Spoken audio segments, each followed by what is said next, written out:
Hello and welcome to this episode of Physical Attraction. I've been excited about this for a while. Today on the show, for the first time ever, we have not one, but two guests who have co-written an excellent book together. They're both currently researching nuclear fusion, and they have written a book about the future of fusion energy called, well, The Future of Fusion Energy. Dr. Justin Ball is currently studying plasma theory at Lausanne, and Jason Parisi works on turbulent transport in highly magnetized plasmas just a few buildings away from me here at the University of Oxford. Their book is an excellent guide to the science, history and future of fusion energy, and a real help in compiling the marathon run that the show has had so far. So I was excited to be able to grab both of them for an interview to talk about fusion.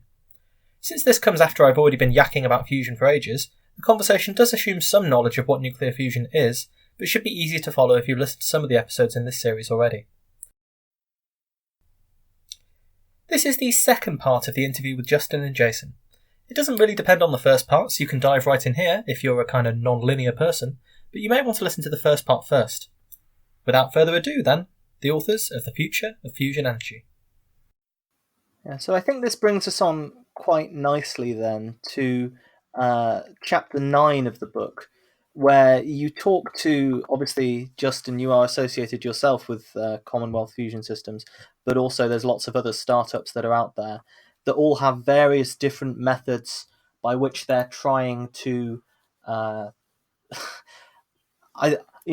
made a solemn pledge once that I would never use the word disrupt in this sense, but yeah, disrupt the fusion industry.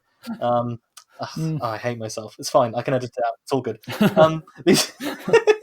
These startups that said they would get a leg over, they would beat ITER to the punch by using some sort of ingenious new type of solution. And ultimately, I suppose in some ways it's a question of letting many flowers bloom and hoping that one of them stumbles upon. And as you've said, sometimes Mother Nature throws you a bone, right? And there's a wonderful plasma configuration that no one has seen before.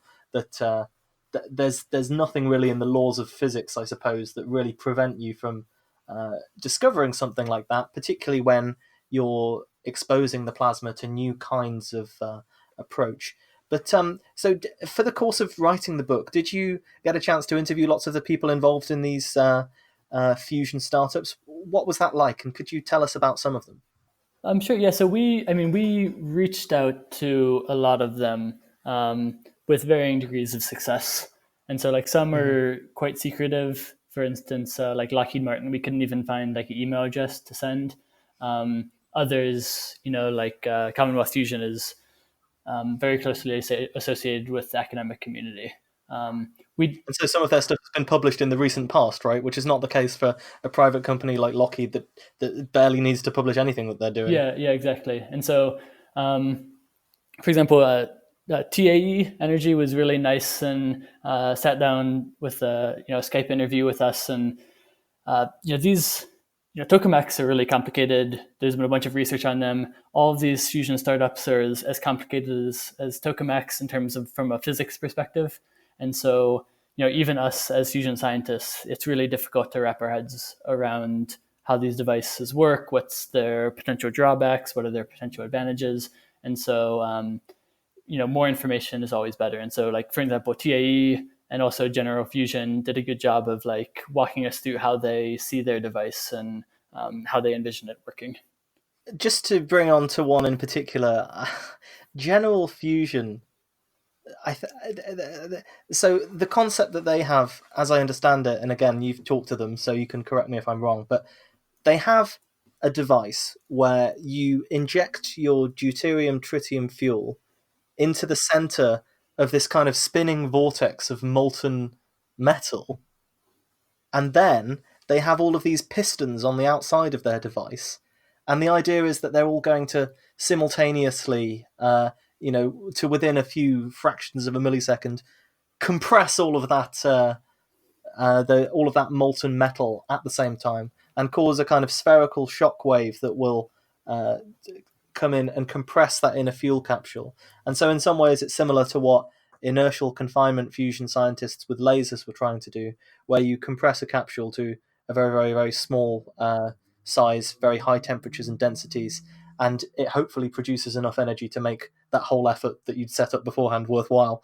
And it just astonishes me that this device could work? Because it seems, and maybe I'm being naive here, but it seems like they had a real problem with NIF, the National Ignition Facility, and other laser devices, getting anything that was sufficiently spherically symmetric to compress their capsule down to this size.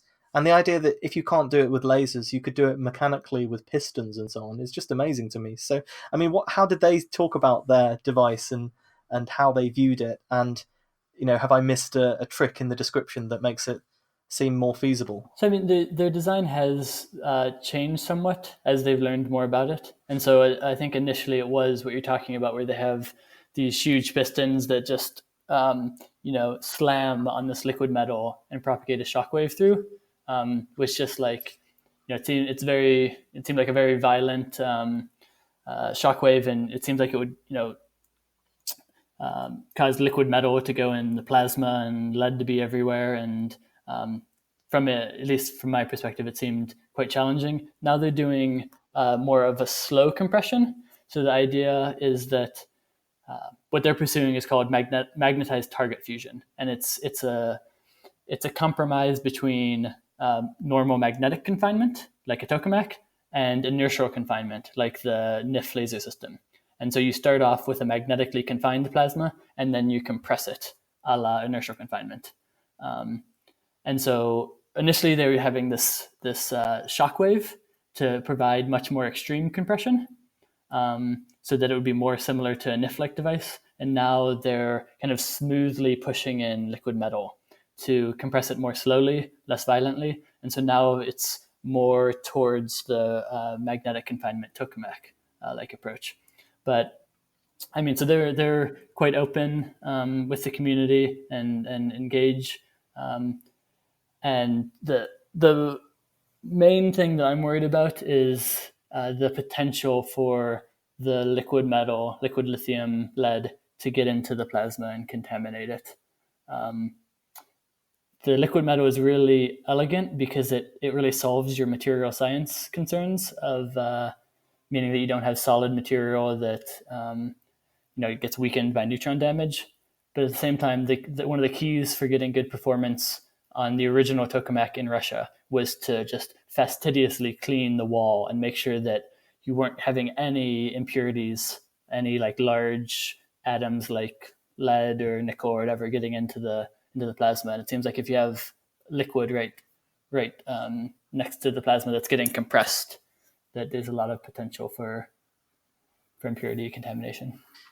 Yeah, if it's actually a separate substance that's physically compressing the plasma, it's very difficult to see how some of that is not going to get in there somehow and then radiate away all that energy that you've been trying to deliver to the heart of your plasma. And also providing that amount of energy density to a single point by like mechanical processes of physically pushing on an object is also just something that I honestly don't know whether it can or can't be done. But I remember there's some stories from very, very early in the days of fusion where people were almost trying to do this ballistically, like fire loads of pellets at your target fuel to see if you could compress it that way. And of course, it was just a non-starter because you need something with the spherical symmetry and the energy density, the sort of ability to deliver all that power to a point that a laser has to even start thinking about this stuff from my perspective. But it would be wonderful if we were proved wrong, as ever. Yeah, agreed. I mean, nothing would be better for the fusion community as well as the world as a whole for one of these startups to succeed. But as far as so one of the main things we were interested in from the startups is what triple product they'd achieved, because that kind of gives a sense of where they are currently.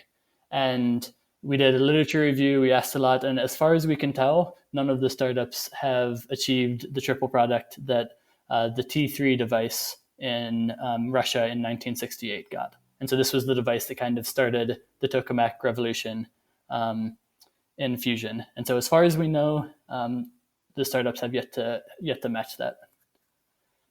There is one Helion Energy, but I think if I remember correctly, their triple product was about the same as T3, right? But like the duration of their shot was 2 orders of magnitude, or maybe even 3 orders of magnitude shorter. So I think what Justin is saying is pretty amazing, and the T3 tokamak, which I think was kind of built in 1968, so over 50 years ago now. These startups still haven't achieved the same level of plasma performance as something built over 50 years ago. It tells you just how good the tokamak concept actually is and how hard it will be to beat. Yeah, I think that's a really interesting perspective, and thank you guys for going out and getting the actual data, because of course the issue with not all of these companies, and you've said that they vary in their degrees of openness and so on, is that but if all you really see from someone is advertising copy where they say, and we've made a whole hour without saying it, but fusion in 20 years, if that's all they say with their advertising copy, then it's very difficult to know whether they have anything that can back up that kind of statement at all. But listeners too will remember that the T3 tokamak was the one which caused the Column 5 to go over into the Soviet Union with their lasers to actually measure the temperature of the tokamak. And I suppose at the time it was extremely surprising to them, because there was a device that was outperforming all of their devices by miles and miles and miles, and to the extent that they actually felt the need to send people beyond the Iron Curtain to measure that it was really doing what it was supposed to. This is interesting then, because I suppose what all of these startups would say in response is, yes, we may not have achieved this yet, but there's always the potential that once we do make some breakthroughs, we could advance at a much faster pace. But again, it almost seems like when we look at how tokamaks advance, tokamak triple products and confinement times, they've been following this sort of, well, it's a bit like a Moore's law, isn't it? I guess you guys actually say in your book it's faster than Moore's law. But even with that in place, it still takes many years of continuous development of the tokamak concept to really get to the stage where we are now, where they're close to achieving break even, where you get the same energy out as you put in, theoretically. So do you feel that even with all of these sort of fancy and physically complicated designs, if one of them does show promise, like the tokamak did in the 60s, it could still be another few decades of developing that device before it gets to the stage to compete with some of the more established contenders? I'll just make a quick point, which is the basic fact is this, that they essentially need to they need to improve their triple product by about, depending on the device, I think 5 to 7 orders of magnitude. Millions of times. Yeah, exactly. To get close to something that would be viable. So, yes, we're shooting for them, and we're really hoping that they're going to, get there. And there could be some amazing regime in which they do. But at the moment, I think I'm healthily skeptical, I would say. I'd love to be pretty wrong. I mean, the challenge is balancing the funding for new ideas versus the funding for ideas that have performed well in the past. And it's definitely good to fund new ideas. And the funding for startups is generally relatively small. So like even about the biggest startup is TAE, that is about the same size as it employs around 100 people or 150 people. It's about the same size as the TCV staff here at the Swiss Plasma Center. So these aren't huge efforts, but I think the problem is if they undercut, say the ITER effort of, ITER is trying to sustain funding for a device that takes 20 years to build, and these startups are saying that they can do fusion in 10, and so it. My worry is if it undercuts bigger efforts. Although it does seem like the funding sources are a bit different, right? Yeah, they're very different. Yeah. So you're talking about progress. One of the things that's really lacking in fusion is milestones of, like, from the public's perspective, it's really difficult to judge progress in fusion, and so it doesn't seem like any progress has been made, right? It's just you build a new device and there's new instabilities.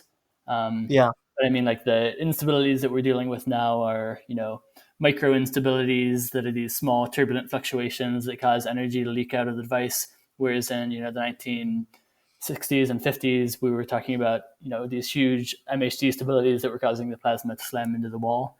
And so people don't have real life experience with this stuff, and so it doesn't seem like much progress has been made. Yeah, I feel like that graph, the sort of Moore's law graph of how tokamaks have improved, is still the best thing you can show to people when they're saying, why is it that we should fund your next tokamak again? Because you can show them that although the story can seem depressingly familiar in the sense that we built a device and then we encountered some new way that plasma behaves terribly, the story behind that's less easy to see is that actually everything that has been done has been incremental progress. I think one thing that reminds me of is the famous story of the Zeta project in Harwell, which is not too far away from where some of us are sitting now, which was heralded at the time as being the breakthrough of fusion energy, and then it turned out that the neutrons they observed weren't from thermonuclear reactions, and it was a big sort of embarrassment and an upset over that.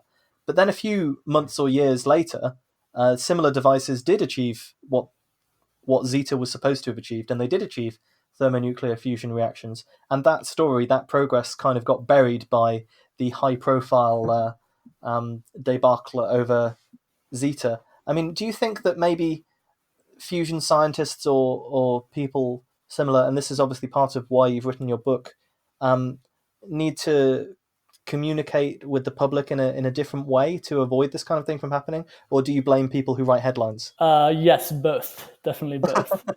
I mean, fusion is public communication for scientists in general is difficult, and especially for fusion, because there's this holy grail perception of mentality of the energy problem is solved, carbon-free energy, right? And so it makes really flashy headlines, and so in a lot of respects that's really good for fusion because it's much easier to sell than more abstract research. But on the other hand, it can really lead to miscommunications. And so I know it seems like whenever there's a fusion development, the thing that people are interested in is how many years until a fusion power plant, right? So a startup has a new concept. Reporters ask how long until this will be a power plant. And so for fusion researchers, I guess it's a challenge of setting expectations. And so you can give the most optimistic time frame that you can, but then it leads to this perception that fusion researchers are always saying that fusion is 20 years away. As far as concrete like steps to improve this, I mean, a big reason why we've written this book is to give the motivated layperson a perspective on fusion. And so if there's a reporter who's writing a story on fusion, this book is exactly targeted at them and will give them perspective on how to interpret the most recent development. I think the book does a really good job of explaining the history and science, and as well a lot of the power plant design concerns, which is quite esoteric and is a discussion, I guess, that has not really had that much in the popular coverage of fusion. The real engineering practicalities of getting this thing to work. When it came to analogies for fusion, I really liked the one about mini golf holes. I also interviewed Zach Wienersmith for this show, and he had this book Soonish, which was all about forthcoming technologies. And his fusion analogy, I don't know if you've read it, was about shy, geeky people at a party. It's difficult to get them to couple up at first, but once they overcome the potential barrier, they're inseparable, and a lot of energy is released. So, which aspects of the science of fusion did you find most difficult to explain, and how did you come up with some of these analogies to help explain them? So getting people kind of updated with the state-of-the-art research, obviously that takes quite a bit of background. So, for example, I don't think it's ever mentioned, or it's very hard to actually get a grasp of what people are researching in fusion, at least physicists, if you're just a layperson and you don't have the time to go through research papers and see what people are doing. So I thought introducing things such as turbulence was quite challenging, and doing it at the right level. Also, the talking about how much various breakthroughs have contributed to the field. So especially multi-scale computing, right, where you can parallelize thousands, if not tens of thousands, of processes, and how you can use that in the right way. And finally, the bootstrap current, like Justin was saying, because I think it's safe to say without the bootstrap current, we would be a lot further away from our current goal. That is currently the case. So we really tried to equip people not only with the knowledge, but the tools to think about fusion such that, in the future when ITER does inevitably turn on and we start getting results from it, and a few other tokamaks and other fusion startups are going to be reporting interesting results, which I hope happens quite soon. People will be able to say, oh, okay, I understand these principles, and I have a bit of insight as to how worthy this story is. As far as analogies, I mean, I think just everyday life is the best source of analogies. I think all of us have been at the party that Zach Weinersmith is describing, where we initially feel shy and then meet someone that we really has something to talk to about. And so just there's lots, especially living in Switzerland, which is such a multicultural society, has driven home the fact that there's just so many commonalities between people from all over the world. And that's really what you need for communicating some of these really technical scientific principles, is to put it in terms of things that everyone is familiar with.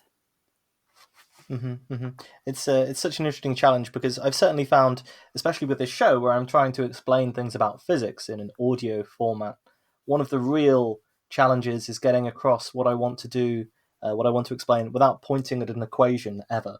So I had this one episode where I tried to explain the semi-empirical mass formula, and sort of the approximation to the mass of the nuclei. And, hopefully those hardy survivors who did listen to all of that episode will say, oh, you did a great job. But there were a lot of times where I wanted to point to an equation. And your book is quite... There's equations in there, and you don't go through the whole sort of Stephen Hawking route of just having one. But you can understand the broad strokes of the physics without really looking at them. Yeah, I think it's kind of cool how, I wouldn't say easy, but if you have the right analogy, how much physical insight you can get into physics just through everyday occurrences. I think that's really really nice. Well, our world has a very good physics engine that we're all quite familiar with. Yeah. Precisely. Did you try to trace each term in the semi-empirical mass formula to a different aspect of attending a party, or that would have been a good idea. I don't know how one would work out the asymmetry term for a party. Although, I suppose maybe you could, like, different rooms are filling up at different rates, and good luck with that. You guys have got me in trouble now. I'm going to spend all day trying to work out how to do this. When it comes to studying the history of fusion, there's lots of different fascinating characters who show up. You have Lyman Spitzer, you have people like Ronald Richter, who was not really a fusion scientist, but more of a fraudster, I guess. So when you're looking through this fusion narrative, and as fusion scientists yourselves, did you find yourself kind of identifying with some of the heroes of the fusion narrative in the story, or equally, were there any sort of unusual or strange characters that you particularly view with fondness and or alarm? I mean, certainly from what I've looked at, Edward Teller is one of those where, although he made his contribution to the development of fusion and nuclear physics, as a character, he's interesting to say the least. Yeah, so, going through the history of fusion, definitely I didn't really identify with any of them, but I really appreciated Lyman Spitzer's perspective, because he's, at the very early days of fusion, the U.S. and the Soviet Union really led everything, and so I can't read Russian, and so I don't really have much of a perspective into the early days of the Soviet program. But Spitzer really shows, like, in the just when this is just barely getting off the ground, what they thought of it. And so recently I read a report of Spitzer from like 1952 or something, very early on, and it's amazing how much they already know. He's already talking about turbulence. He says, we have no evidence either for or against the hypothesis that there is turbulence in the plasma. And just technically, it's really impressive, and I really admire how much of a perspective and how, I guess, empirical and scientific he was about the whole endeavor. One of the good things about fusion is that it's a pretty small community, and so and it's only been going on for 70 years. So a lot of the leaders are from the early days are still alive, and so walking around Cullum Lab, you run into not people that are famous outside of fusion, but you run into the greats from plasma theory, and it's humbling. Yeah, it's pretty amazing. I was at the US Fusion Theory Conference, which is called Sherwood, sometime last month, and it was the 70th. Was it the 70th or 60th? I think it was the 60th anniversary of it.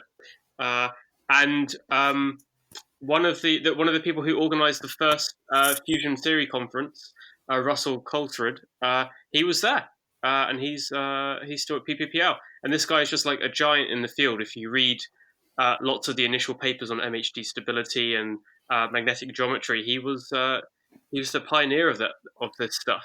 I think, as for like Justin, I didn't really identify with any of the characters, just for various reasons. But I think, as a theorist, someone who I really had a lot of respect for and really wish I could have met at some point was Marshall Rosenbluth. He was basically I think he was known as the Pope of plasma physics. And he was just like, I like an infinite source of knowledge and insight. And in my research, I mean, I'm reading quite a few of the papers and comparing things, some of my results with him, and kind of like what Justin was saying, in terms of Spitzer knowing a lot. Like Spitzer already knew that turbulent transport could be a problem. Rosenbluth, like, in some of these instabilities that I'm looking at, like, he had a huge amount of insight. And it's just, I really wish I could, I aspire to be as prodigious as someone like him one day. So he's really impressive figure. Also worked on the nuclear bomb project, I think. But yeah, amazing physicist. Yeah, we've done quite a few shows about the nuclear bomb project, both in the US and in the USSR. And it never ceases to strike me how you do have this remarkable group of individuals that come out from these projects. You have Sakharov in the Soviet Union, and plenty of different people like Oppenheimer and so on in the US side. And there's sort of narratives and stories that come out of that in this era that really, in many ways, changed the world. Because I mean, the releasing of nuclear energy. If there was no nuclear bomb, the geopolitics of the world that we live in today would be very different. I think we would have had more wars for a start. Yeah, but I mean, I think it's pretty obvious that someone sooner or later would have figured it out. Oh, of course. Yeah. But whenever anything like that is born, there's always some quite interesting stories that come out of it, I suppose. So on a similar topic, one of the arguments that you advanced for fusion early on is the idea that it allows countries to have nuclear energy technology without as big a risk of nuclear proliferation. I mean, could you outline some of the differences and why it is that fusion is less useful for people who want to develop nuclear weapons? So I think one of the most important facts to always have at the back of your mind is that for any nuclear weapon, you need fissile material. And if you had a world without any fissile material stocks around, so no fission power, no nuclear weapons, it would be exceedingly hard you'd first need to acquire some new nuclear material. There's no such thing as a pure fusion nuclear weapon. You can't use chemical explosives to start off a fusion reaction in a bomb. And people have tried and it hasn't worked. So I guess the point is that fusion power by itself with no fission power has severely, I think, decreased proliferation risks. There are proliferation risks, which Justin and I can go into. And B, if you have both fission and fusion coexisting at the same time, the increased availability of things like tritium from the fusion plants isn't really a significant risk in terms of using the tritium or whatever to boost your nuclear weapons. So Justin and I spent quite a lot of time thinking about this, and I think that the main picture is that actually fusion has a minimal proliferation risk. That the thing that was most concerning to Justin and I was the use of a fusion reactor as a very intense neutron source. So suddenly you've got these high energy neutrons coming out at a very high flux from a fusion reactor, and people have speculated that someone who would like to proliferate, an agent that wants to do that, could clandestinely put fertile material, so that's material that can be made fissile by absorbing neutrons or whatever. You can inject that into the blanket, like the tritium blanket of a fusion reactor, and you could use the fusion neutrons to enrich the material. And calculations have shown that if you put fertile material like uranium 233 into a like a gigawatt sized fusion plant, then in as little as 2 days you could actually create enough material to build a nuclear weapon. So like an actual it's probably several kilograms that you need to. A significant quantity is defined as how much you need to build a nuclear device. The problem is, and the good thing is that it will require several weeks to actually take it out of the device and process it. So as long as you have very strict monitoring on your fusion plants, and if you assume that you see any fissile material or kind of fertile material on site that they're trying to proliferate, then you've actually got a system that is very easy to control. So broadly speaking, I mean, the difference here is that fusion devices are using these light isotopes, which aren't really fuel for nuclear bombs per se, and fission devices, you're having lots of heavy isotopes, which basically are nuclear bomb fuel. I mean, it's almost you almost have a nuclear bomb that's just being slowed down in its explosion, and that's what a fission plant is. Exactly, yeah. And so in a fission plant, in normal operation, you have plutonium, you have uranium all over the place. And so if you detect plutonium in a fission power plant, that's nothing special because it's supposed to be there. But in a fusion power plant, you can have sensors, and the moment they detect plutonium, the moment they detect uranium, alarms can go off. Everyone knows that people are being evil and that something should stop. And so as long as you have, say, the IAEA, the International Atomic Energy Authority, monitoring sites, you can be sure that you can't proliferate because the stuff is easy to detect and shouldn't be there. Mm-hmm. And then you combine this with the enhanced safety risk of the fact that the failure mode for a tokamak is essentially the worst thing that will happen is you might destroy your tokamak, but you're not going to spread radioactive material over Chernobyl-like distances and so on. Yeah, so there's this issue of nuclear waste. So obviously in a fission power plant, the nuclear waste is this waste fuel, which are the sort of fragments of your nuclei that have split apart, and they remain radioactive for thousands of years and need to be buried underground and all this sort of thing, in specially designed facilities with special markings on the outside that could be recognized even with future civilizations that have lost the use of language, and all sorts of crazy things have to happen for responsible disposal of fission waste. There is a lot of waste from fusion as well, though, in the sense that this intense neutron bombardment on components of the reactor and the first wall and things along this line does produce radioactive material. So do you want to talk a little bit about some of the waste concerns, the nuclear waste concerns from fusion, and how they sort of match up to fission? You made a good summary. So in fission, you have the fission products that are inherently radioactive, and there's really no way around that. For fusion, the neutron that comes off can activate the first wall, it can activate just components around. But that's the important difference is in designing our power plant, we get to choose what we put around.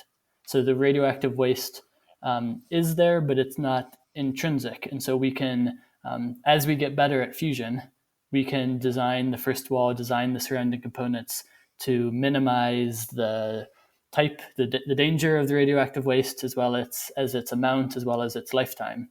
And so, just from the start, even if you do things, very simplistically, the amount of radioactive waste in a fusion plant is somewhere around 1,000 times less than in a fission plant. And instead of lasting for tens or hundreds of thousands of years, most estimates are that it would waste from a fusion plant would be safe in 100 years, 200 years, something like that. And then, you can get better over time. And this is, of course, another aspect that makes fusion potentially more economical than fission, because a big part of what people don't like about investing in fission plants is this long-term commitment to safeguarding the waste. When it comes to the fuel for fusion plants, most of the plants that are being operated at the moment, like JET and eventually ITER, are running on deuterium-tritium fusion reactions. And I think ultimately the aim would probably be to move to deuterium-deuterium fusion, because tritium is kind of hard to get your hands on.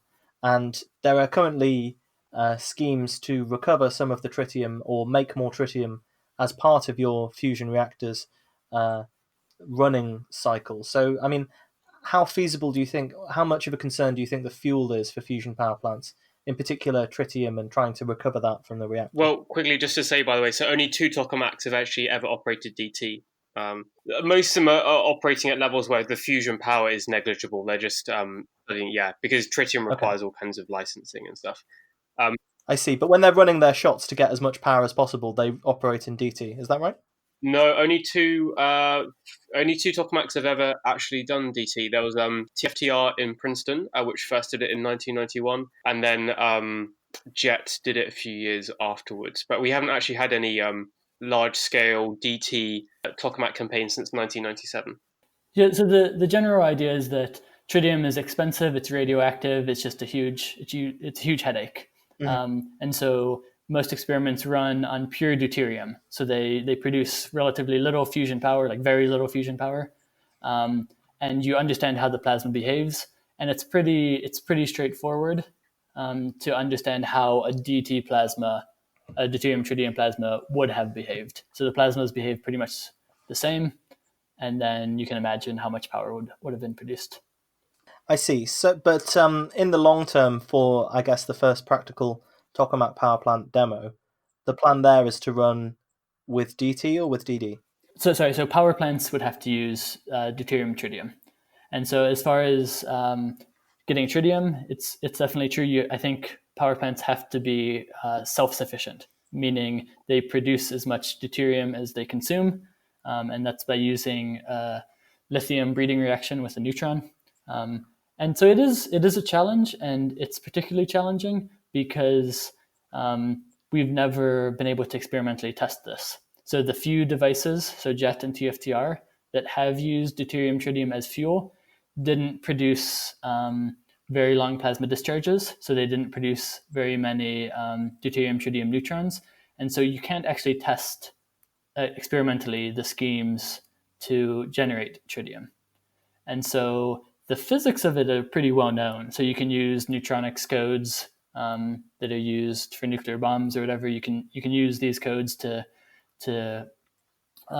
model the behavior of the neutrons and to calculate how much tritium would be generated if you set up your reactor in some certain way. And so there are codes that calculate this. And so I'm convinced that this is a solvable problem. I think I'm much more, for instance, concerned about disruptions than I am about tritium breeding.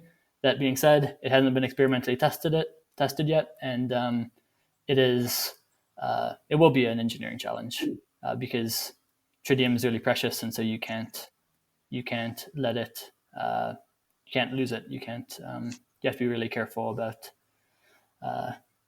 And just to add, it might be useful to say that ITER is testing a variety of tritium blanket concepts, but it's not going to be self-sufficient in tritium just because most of the wall is going to be covered in diagnostics and heating and whatnot. Yes, because it's an experiment rather than a power plant prototype. Exactly.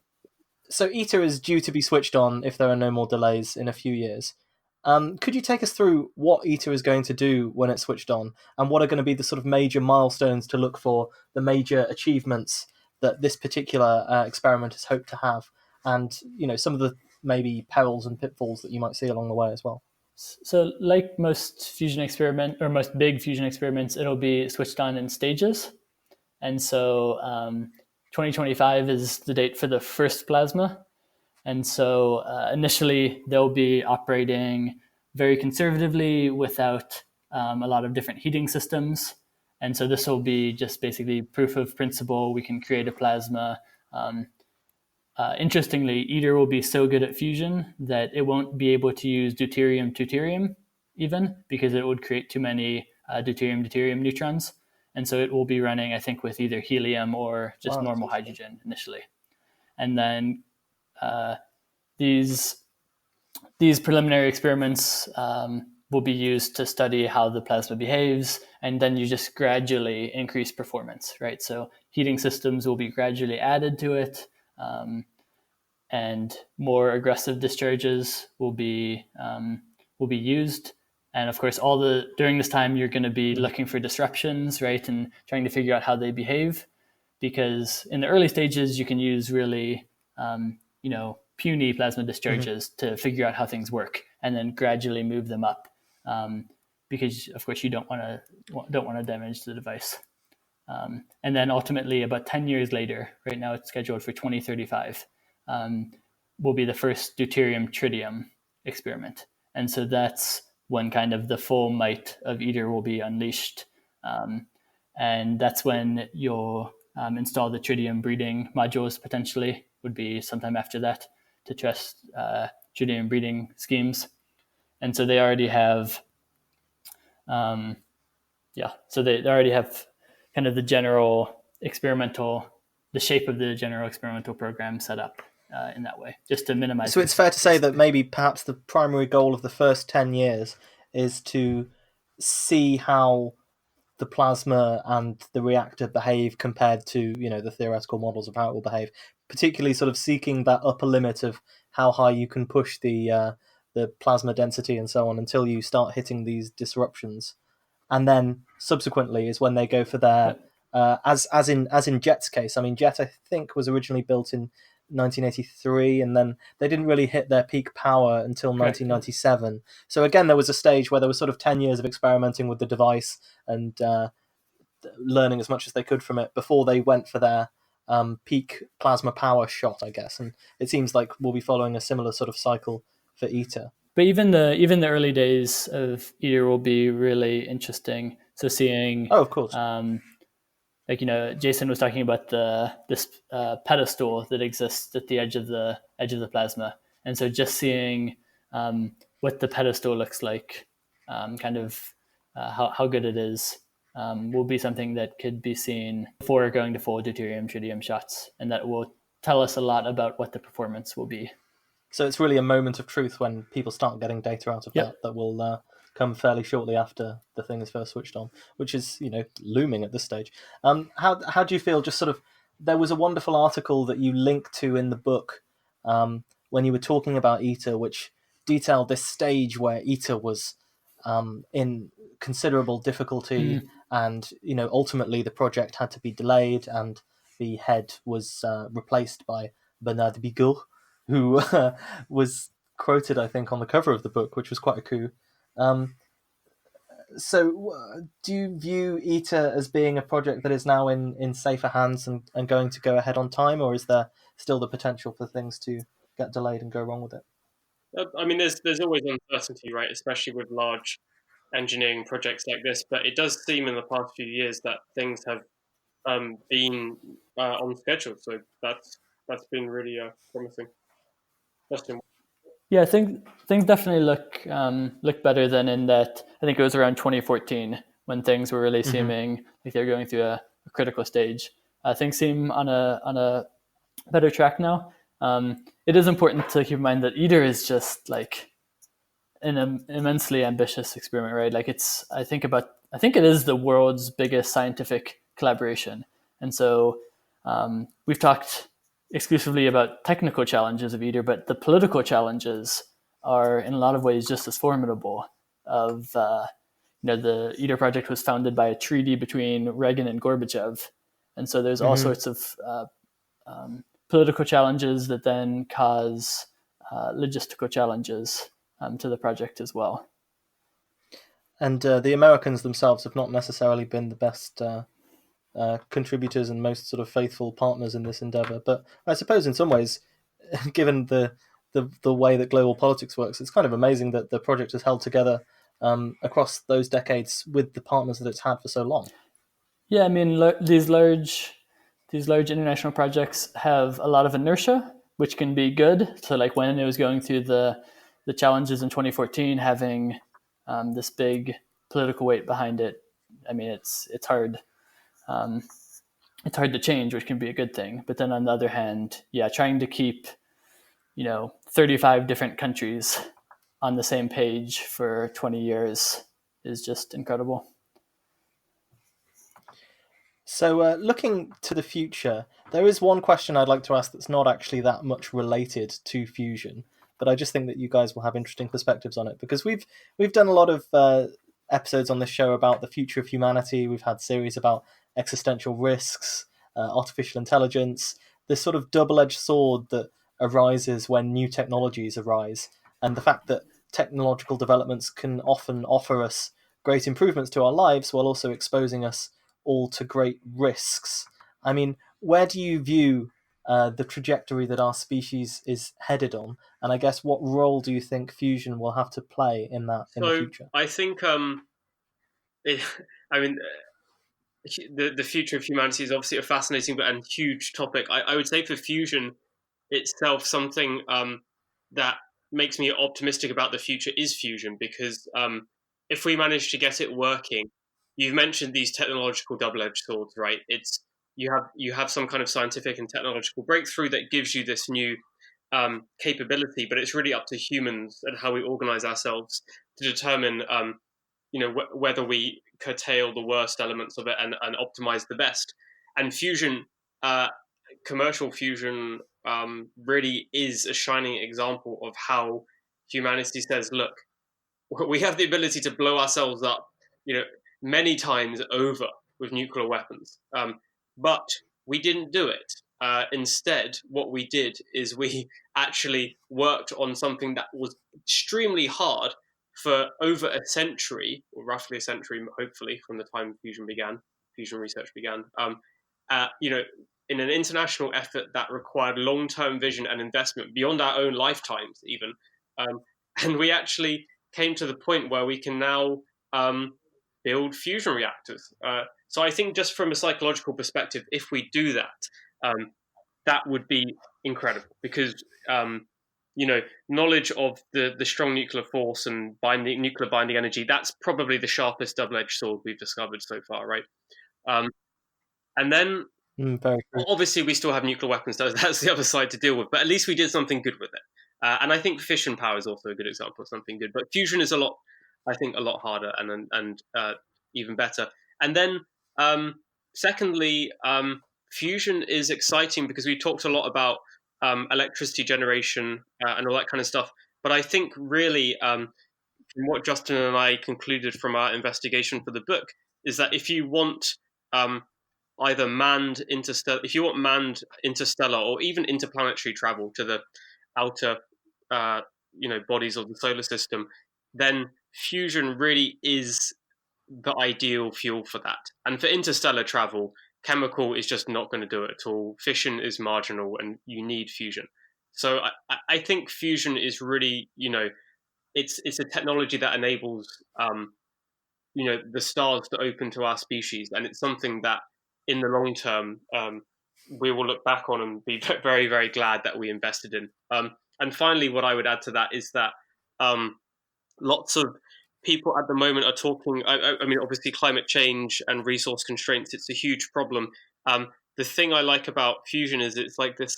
It's a vision for the future of our species that is based on abundance and based on us having very large amounts of resources to do useful things with, rather than scarcity. And I happen to think that vision of humanity is a lot more inspiring than us just staying on this planet and and living more frugally.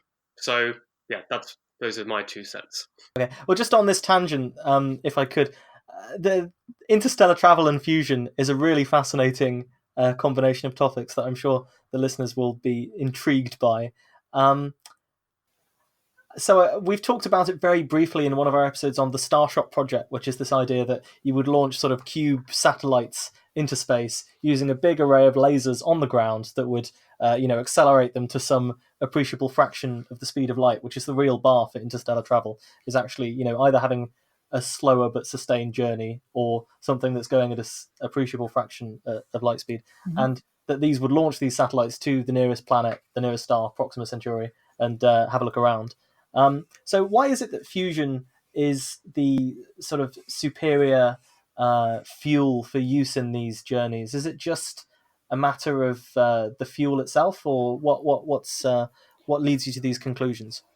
So it's really energy density, because the challenge is if you want to go really fast somewhere, you need a lot of fuel.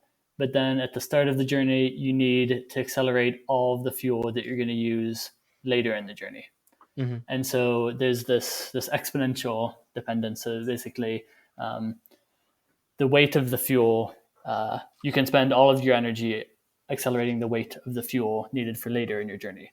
Now, if the fuel weighs less, so basically if you can have more energy with less weight, then there's this beneficial feedback. It's an exponential dependence. So it's really helpful to have the highest energy densities possible. And so fusion is that. And so it's you can carry along the most energy possible with the least amount of weight. Well, if I was really playing with fire, I could talk about antimatter, which probably gives you even higher energy density, but obviously has its own issues on account of how it can't come into contact with anything else. Yep. So yeah, we looked into that. It's a fascinating topic. And fusion, obviously, like we're struggling to make a device on Earth, to make a device that's lightweight enough to be put onto an interstellar spacecraft is much more challenging. Mm-hmm. And so this is not going to fit on one. Yeah, this is more speculative, but of course. Antimatter, is even more speculative than that. And so, yeah, fusion. But also, just to quickly say, for the Project Starshot, I mean, that's not a manned mission, right? They're these very, very... No, of course not. No, you would never get that kind of payload out with that. Yeah, so for something like that, I mean, what they're proposing seems to be ideal. But if you want to transport heavy things, then yeah, you need something where you carry your own fuel with you. It seems. Just as a quick number, if you want to get up to 5% of the speed of light with fusion, if you had a fusion propulsion system, you need to carry about the same amount of propellant.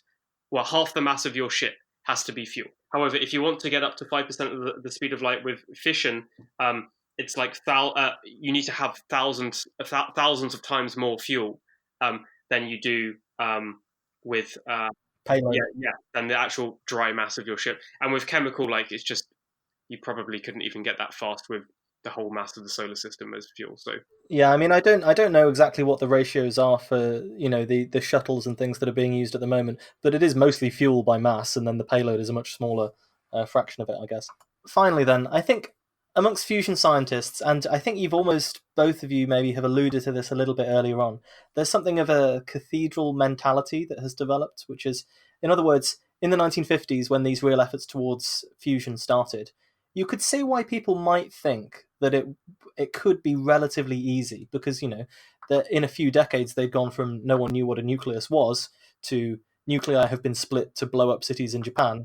That's a horrible thing that happened, but it just demonstrates the level of progress in the science over a very short era of time. And so it was perhaps perfectly feasible to think that in the same way that civilian fission power had become a reality, it might be possible to expect fusion to be providing even more power in an even better way within a few decades, and within the lifetimes of the experimenters. And now the timescale that we have, depending on how, of course, all of these fusion startups pan out, is essentially saying that we might see a demonstration power plant constructed in 2050 or later. And although we are all staggeringly young people, we'll be getting on at that point. And it's clear that many of the people in 2019 who have discovered just what a challenge this project really is have had to kind of adopt a mentality that their beginning work, which will be completed by others in future generations, like, the group of masons laying the stonework at the base of a cathedral, aware that they might never live to see the roof being built. And it comes to Jason, in what you're saying about spreading beyond the stars. And I know there's all these thought in futurist circles about how the best thing you can do is to maximize the ability of humanity to spread amongst the stars, because then you enable trillions upon trillions of future humans to be born. And if you're the kind of person who likes to maximize utility functions, that's probably a good thing to do. But do you feel like this cathedral mentality is the mentality of the fusion community? And perhaps both of you, speaking from personal experience and the people that you've talked to, is it a field where you have to have a certain amount of idealism to succeed or try?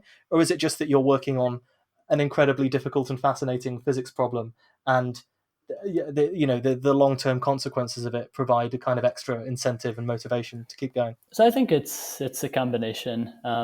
Talking to people, I think scientific curiosity is a big reason why people get into the field. Like, just problems are very interesting to work on. Personally, like, even I'm really excited for the ITER project, but one of my motivations is the cathedral mentality of, with climate change and resource usage, as Jason pointed out, we're kind of handicapping future generations a lot. And so it's great to know that we're building something that will be useful in the future, right? We're gathering knowledge about a topic that at some point or another will benefit mankind. And so, fusion is the energy source of the universe. At some point, it will certainly become helpful, and it's nice to know that people now are giving that as knowledge as a gift to future generations. Yeah, so I mean, what I would say is people are motivated by many different things. I honestly think that lots of people in fusion and kind of in turbulence research are really just motivated by the interesting plasma physics questions there are. I don't think some people really mind if fusion works or not. Obviously, they would like it to work, but that's not their main motivation. And then you get other people at the other side of the spectrum who really, are gunning for it to happen. I think it's I kind of lie somewhere in between that. I think that you see the cathedral mentality. Some people don't want to be the cathedral masons; they want to build the whole thing, which is what startups are doing, right? Which is admirable for many reasons. And I think there's a good chance that people of our age will just live to see the roof being completed and the cathedral doing its thing. Just about. I hope we will see it. But even if I knew, for example, that it's not going to happen until after I die, I'd still continue to work on it, because it's a noble question and it's a fascinating question. And I think we shouldn't be too confident in predicting the future, right? Like, we know for a fact that there's going to be just an immense change in the way we generate energy. And so we talk about timescales, but what we really should talk about is funding dollars for fusion, right? And so the distance to fusion can vary, like the time to fusion will vary dramatically with how much we're pursuing it. And so, who knows what the future holds. Well, on that note, I would like to say thank you, Jason and Justin, very much for coming on the show. Their book, The Future of Fusion Energy, you can get a hold of on Amazon, or indeed in many places where books are sold, and it is extremely worth your time. A very wonderful read. Explains the science more clearly than I think any popular book on fusion that I've seen, and contains all of the sort of fascinating historical anecdotes and stories that show up throughout the history of fusion. So it's very much worth your time. And thank you both very much for your time and coming on the show. Thank you very much. Thank you for listening to this episode of Physical Attraction. My guests were Justin Ball and Jason Parisi. If you'd like to find out more, please do get their book, The Future of Fusion Energy, which is both a highly entertaining and highly informative read. They also both have websites in the same format, justin-ball.com and jason-parisi.com, and they can both be found on Twitter if you're into that sort of thing. Remember, comments, questions, concerns, feedback, etc. can all be directed to me on Twitter at PhysicsPod, or via the contact form on our website at www.physicspodcast.com. It's always so wonderful to hear from listeners, and this is your chance to help me make the show as good as it can be. You can also help us out by leaving a review on iTunes, or wherever you listen to your podcasts, purchasing past bonus episodes from the website, or leaving a donation via the PayPal form on the website, or just telling as many people as possible about the show to help spread the word if you like what we do. Until next time then, take care.